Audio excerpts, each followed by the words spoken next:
নমস্কার বন্ধুরা, আজ প্রায় অনেক দিন পর গোপলু কিচেনের আরও একটি নতুন রেসিপি নিয়ে হাজির হয়েছি। আজকের আমার রেসিপি চিকেন পপকর্ন। এটি বানানো খুবই সহজ। সন্ধেবেলা কিছু ভাজাভুজি খেতে ইচ্ছে করলে এই রেসিপিটা অবশ্যই ট্রাই করতে পারেন। তাহলে চলুন দেখে নিই আজকের রেসিপিটা। চিকেন পপকর্ন বানানোর জন্য আমি এখানে নিয়েছি 300 গ্রাম বোনলেস চিকেন। চিকেনটা আমি এইরকম পাতলা পাতলা করে কেটে নেব। চিকেন পকোড়া বানানোর ক্ষেত্রে তবুও হাড় সহ মাংস নেওয়া যায়, কিন্তু এই রেসিপিটা বানাতে গেলে একদমই কিন্তু হাড়বিহীন এইরকম বোনলেস চিকেন নিতে হবে। এই চিকেনের মধ্যে যেটুকু হাড় ছিল আমি কিন্তু বাদ দিয়ে দিয়েছি।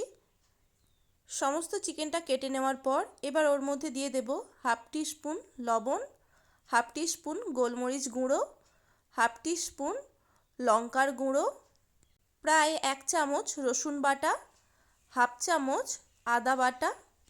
এরপর দিয়ে দেব 1.5 চামচের মতো সয়া সস। এখানে সয়া সসের পরিমাণটা একটু বেশি দিয়েছি। আর এরপর দিয়ে দেব 1 চামচ ভিনেগার। এখানে আপনারা চাইলে ভিনেগারের পরিবর্তে লেবুর রসও ব্যবহার করতে পারেন। এবার সব কিছুকে ভালো করে চিকেনের মধ্যে মিশিয়ে নেব আর ঢাকা দিয়ে চিকেনটা আমি প্রায় 1 ঘন্টার মতো ম্যারিনেশনে রাখবো। অপরদিকে চিকেনের মধ্যে শুকনো কোটিং করার জন্য আমি একটা মিশ্রণ তৈরি করে নিচ্ছি।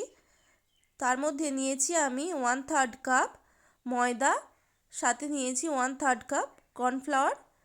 এরপর দিয়ে দেব হাফ টিস্পুন গোলমরিচ গুঁড়ো, হাফ টিস্পুন লঙ্কার গুঁড়ো, দিয়ে দেব পরিমাণ মতো লবণ। এবার সব কিছুকে শুকনো অবস্থাতেই ভালো করে মিশিয়ে নেব। এর মধ্যে কিন্তু জল মেশানো যাবে না, শুকনো অবস্থাতেই কিন্তু সব কিছু মিশিয়ে নিতে হবে। যেহেতু চিকেন পপকর্নগুলো একটু কুড়মুড়ে খেতে হয়, সেই জন্য এইরকমই শুকনো মিশ্রণটাই তৈরি করে রাখতে হবে। প্রায় 1 ঘন্টা ম্যারিনেশনে রাখার পর প্রত্যেকটা চিকেনের পিস নিয়ে এভাবে ময়দা আর কর্নফ্লাওয়ারের মধ্যে শুকনো কোটিং করে নেব। আচ্ছা, আমি কিন্তু এখানে চিকেনগুলোকে সিঙ্গেল কোটিং করেছি, আপনারা চাইলে কিন্তু ডবল করে কোটিং করে নিতে পারেন। ময়দার মধ্যে চিকেনগুলোকে কোট করে নেওয়ার পর একটু হাত দিয়ে ঝেড়ে নিতে হবে। দেখুন, সবগুলো আমার কিন্তু এখানে কোটিং করে নেওয়া হয়ে গেছে। এবার আমি আগে থেকেই তেল গরম করতে দিয়েছিলাম। তেল গরম হয়ে যাওয়ার পর প্রত্যেকটা চিকেনের পিসকে একে একে আমি তেলের মধ্যে দিয়ে দিচ্ছি।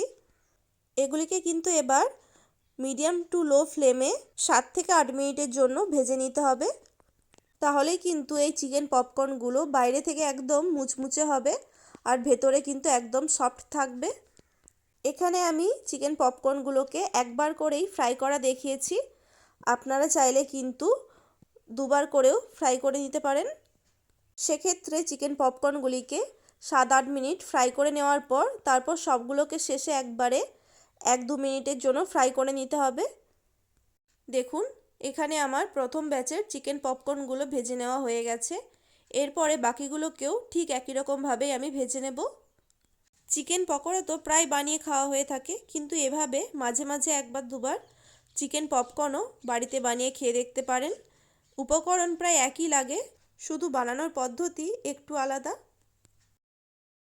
সবগুলো ভেজে নেওয়া হয়ে গেছে, এবার গরম গরম সার্ভ করার পালা। আজকের রেসিপিটা কেমন লাগলো অবশ্যই কিন্তু কমেন্ট করে জানাবেন।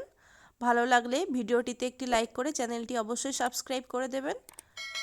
সবাই ভালো থাকবেন, সুস্থ থাকবেন। রেসিপিটা শেষ পর্যন্ত দেখার জন্য অসংখ্য ধন্যবাদ।